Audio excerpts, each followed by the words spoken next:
Kami po ay magluluto. Kami po ay magluluto ng inihaw na tilapia. Galing sa aming fish pan. Ito po ang ating recipe, sibuyas. Lagay lang po natin dito sa loob. Sama po natin ng kamatis. Ito po pa, agad na po kami mag-ihaw ng isda. Kamatis, sibuyas.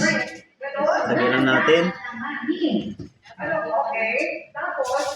Tapos, kunting asin.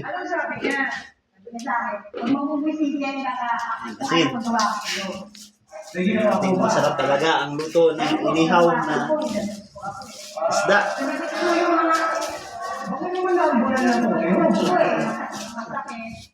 Yan na po, aming ibabalot na po sa foil.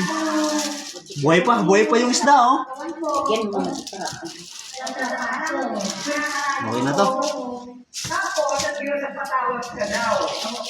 Ay, buhay pa nga. Buhay pa yung isda, oh. Pero ihaw na namin yan kahit buhay ka pa. Ano na kaming awa sa'yo? Ay, buhay pa nga. Ito po kami mag-ano. Ako, buhay pa, baka gumalaw. Buhay pa daw, baka Ano? awa naman.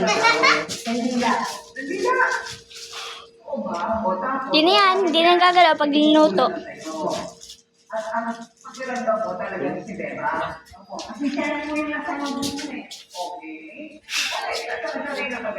Ito ba?